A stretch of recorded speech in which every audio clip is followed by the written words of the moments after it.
Alhamdulillahilladzi an'amana bi ni'matil iman wal islam. Asyhadu an la ilaha illallah wahdahu la syarika lah wa asyhadu anna Muhammadan abduhu wa rasuluh. Allahumma shalli wa sallim ala rasulina al-karim Muhammad sallallahu alaihi wasallam wa ala alihi wa ashabihi wa man tabi'ahu bi ihsanin ila yaumil amma ba'd. Yaqulullah subhanahu wa ta'ala fi kitabil karim wa huwa asdaqul qailin. A'udzu billahi minasyaitonir rajim.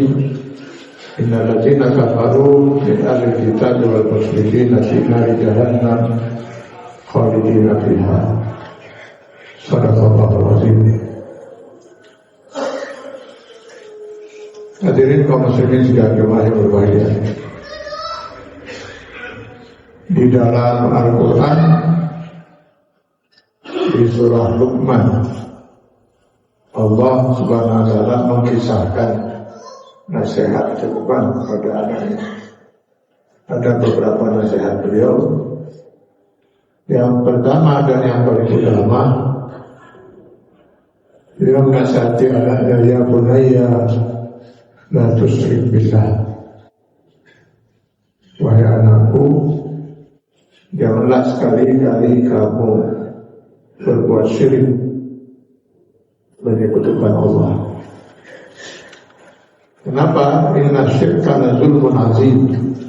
Karena perbuatan menyekutukan Allah itu adalah kezaliman yang amat besar.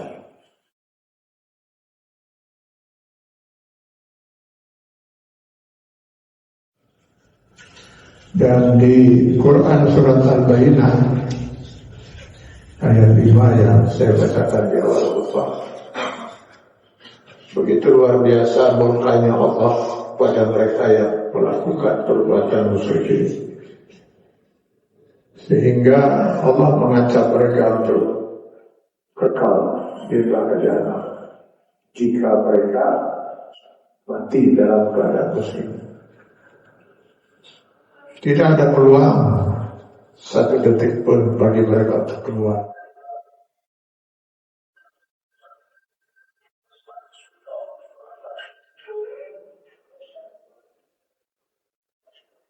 Nah, kalau kita pelajari di dalam Al-Quran sampai dengan awal zaman Nabi Nuh alaihissalam, tidak ada satu manusia muslim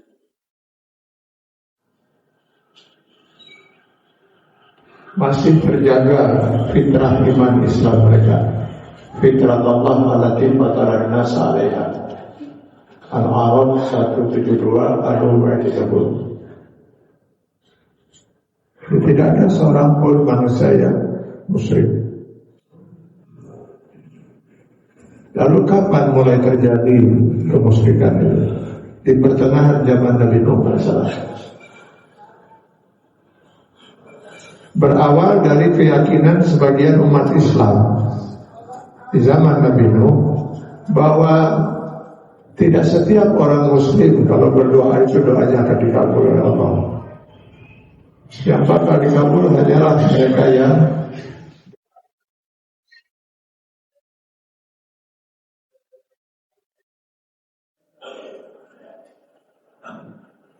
keyakinan ini sangat benar. Sebab kalau kita baca di Al-Baqarah 186, jelas sekali Allah menyatakan itu. Wa idza sa'alaka ibadi anni fa inni qarib ujibu da'watad da'i idza da'an. Kepada siapa Allah menjanjikan akan mengabulkan doa?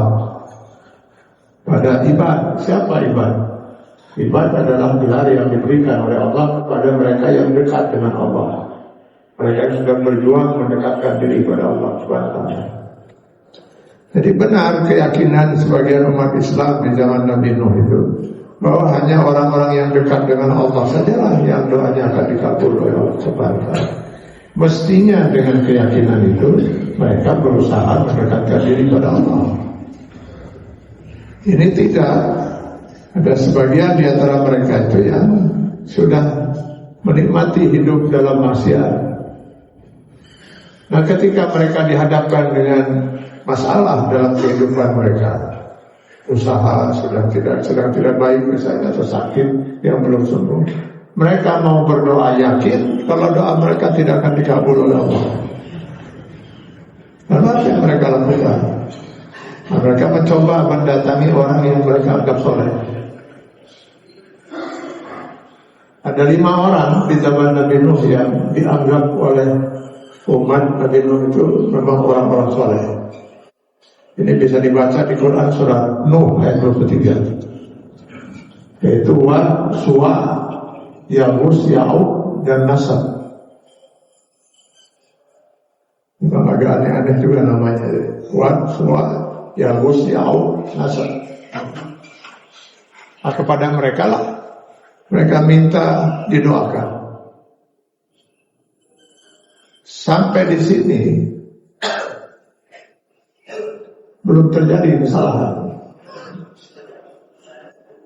Kita tidak pernah dilarang oleh Allah untuk meminta orang lain mendoakan kita. Bahkan Rasulullah SAW mengatakan, mintalah doa dari siapa saja asal dia muslim. Fa innaka la tadri min ayyi fahin yuqbal. Kalau kamu tidak tahu dari mulut siapa nanti doa itu akan dikabul. Kita sekarang kumpul berapa jumlahnya yang di masjid ini, lalu kita berdoa bersama. Mudah-mudahan Allah kabulkan. Mungkin hanya karena keberadaan 2-3 orang yang soleh yang ada di sini. Tapi hanya doa kita bersama jadi dikabul oleh Allah. Sebab kita juga tidak pernah tahu siapa orang yang soleh di mata Allah SWT.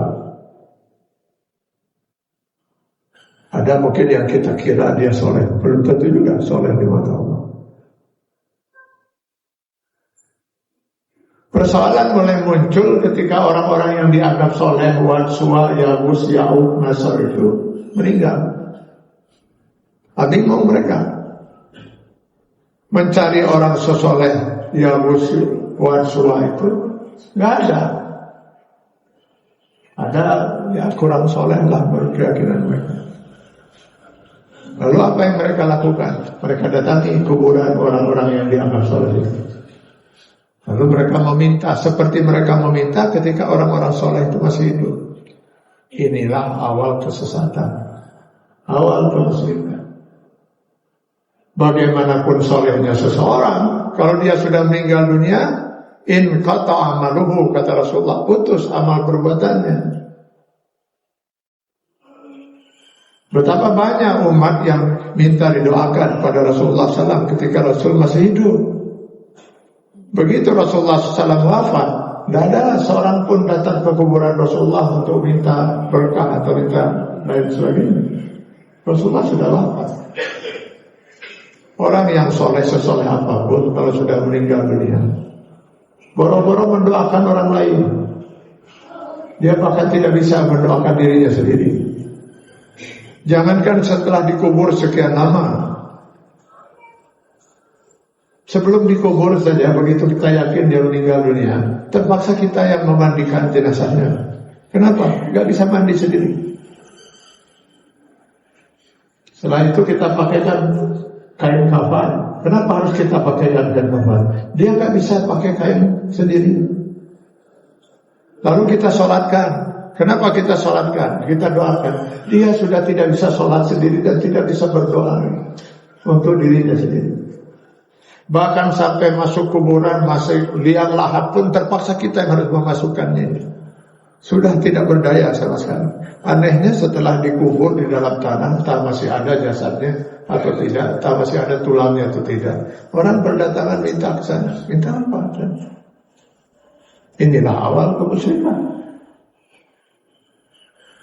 Bagi mereka yang hidup di semasa Wad, Suwa, Yaghus, Ya'uq, Nasr, ketika mereka datang ke kuburan itu, mereka bisa khusyuk di kuburan itu membayangkan wajah Wad, Suwa, Yaghus itu. Yang jadi masalah adalah generasi setelah mereka yang tidak pernah berjumpa dengan orang-orang yang dianggap soleh. Dulu belum ada foto, belum ada video, sehingga ketika mereka ke kuburan gak terbayang wajah Wad itu seperti apa. Untuk mengatasi ini maka dibuatlah patung orang-orang soleh ini. Dibuatlah patungnya Wat, buatlah patungnya Yagus. Dengan demikian, generasi yang belakangan itu bisa membayangkan siapa Wat itu seperti apa. Itu di zaman Nabi Nuh. Generasi berikutnya sama, punya keyakinan seperti itu. Yang dianggap soleh meninggal dunia, buatkan lagi patungnya. Karena mereka semua yakin Baitullah, Ka'bah itu adalah rumah Allah, tempat yang suci. Masing-masing membawa orang yang dianggap soleh itu, satu ditaruh di Ka'bah. Sehingga ketika Rasulullah diutus menjadi Rasul dan berhasil Fathu Makkah, tidak kurang dari 360 patung ada di sekitar Ka'bah. Bahkan juga di Safa, Bukit Safa dan Marwah. Jadi kalau nanti Bapak saudara baca dalam Al-Quran, tidak berdosa kamu sa'i di antara Safa dan Marwah. Kok tidak berdosa? Karena waktu itu umat Islam ketika Ka'bah sudah dibersihkan dari 360 berhala, yang di Safa dan Marwah belum sempat dihancurkan. Umat Islam masih melakukan Safa Marwah, merasa gak nyaman itu. Begitu sampai Bukit Safa ada patungnya. Patung-patung yang 360 itu berasal dari orang-orang yang dianggap soleh. Inilah kemusyrikan. Yang kata Al-Quran kalau ditanyakan pada mereka, siapa Tuhan kalian? Allah. Lalu kenapa kalian menyembah ini? Ma na'buduhum illa liuqarribuna ilallahi zulfa. Kami tidak mengabdi pada berhala-berhala ini kecuali untuk mendekatkan diri kami pada Allah. Itulah kemusyrikan. Nah, pertanyaannya sekarang, di negeri yang katanya mayoritas penduduknya muslim ini, masih adakah praktek-praktek ini?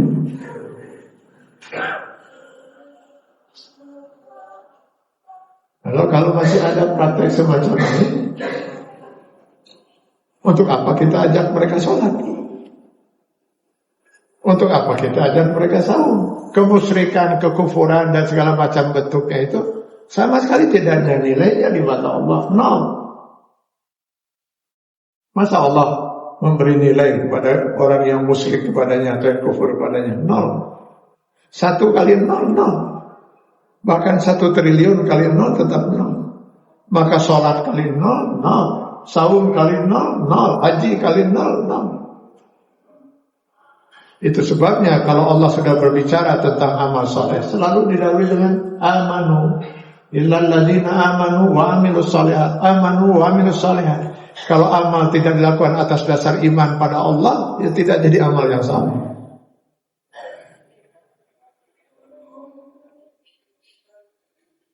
Sayang sekali hal ini, semacam ini kurang menjadi perhatian kita gitu. Mudah-mudahan Allah mengampuni ketidakmengertian mereka yang masih melakukan prakteknya. Saya kadang-kadang berpikir bagaimana dosa kita di mata Allah. Andai kata di akhirat mereka mengatakan Allah di yaumil hisab nanti di pengadilan Allah, kami tidak tahu kalau itu musyrik. Lalu kenapa orang-orang ini pada diam tidak memberitahu? Lalu apa jawaban kita? Kita harus menyampaikan ini. Persoalan mereka mau menerima atau tidak, itu urusan mereka. Paling tidak kita sudah melaksanakan kewajiban amar ma'ruf nahi munkar untuk membebaskan kita di yaumil hisab. Alhamdulillah, alhamdulillahilladzi hadana wa ma kunna linahtadiya laula an hadana. Wa sallallahu ala Muhammad wa ala man tabi'ahu bi ihsanin ila yaumil amma ba'd. Hadirin sidang iman yang berbahagia, sedikit menyambung khutbah yang pertama tadi. Ngeri sekali kalau kita baca dalam hadis Rasul mengatakan hati-hati dengan bahaya kemusyrikan. Kenapa kata Rasul? Bisa-bisa seseorang sudah musyrik di mata Allah, sementara dia tidak menyadarinya. Nah, kok bisa ada orang musyrik dia tidak sadar? Ya seperti tidak sadarnya seseorang, kata Rasul, kalau di hadapannya itu ada seekor semut hitam. Kenapa? Ya semut hitam itu ada di atas batu hitam dalam ruangan gelap di malam hari. Sampai begitu contoh Rasul dalam hadis ini. Semut hitam berada di atas batu hitam dalam ruangan gelap di malam hari. Bagaimana mungkin akan terlihat? Yang kita saksikan kemusyrikan yang ada di masyarakat ini bukan semut hitam lagi, gajah di ruangan yang terang benderang. Sebelum Allah menciptakan manusia pertama, Adam dan Hawa, Allah sudah menyiapkan bumi ini untuk tempat tinggal kita, untuk kita manusia menjadi khalifahnya. Inni ja'ilun fil ardi khalifah. Alam semesta sudah Allah ciptakan, begitu juga termasuk bumi dengan segala isinya. Matahari sudah ada, bulan, bintang sudah ada, di bumi ini sudah ada binatang, tumbuhan, segala macam yang dibutuhkan oleh manusia. Semua diciptakan oleh Allah untuk melayani hidup kita manusia. Matahari terbit, sinarnya sangat diperlukan oleh kita. Bulan pun sangat diperlukan untuk menerangi saat malam dan seterusnya. Binatang-binatang sudah disiapkan, ada yang halal untuk kita makan dagingnya, ada pula yang cukup untuk kita tunggangi. Begitu juga dengan buah-buahan dan lain sebagainya. Mereka adalah makhluk yang di bawah kita, yang diciptakan untuk melayani kita. Loh malah disembah, malah nyembah batu.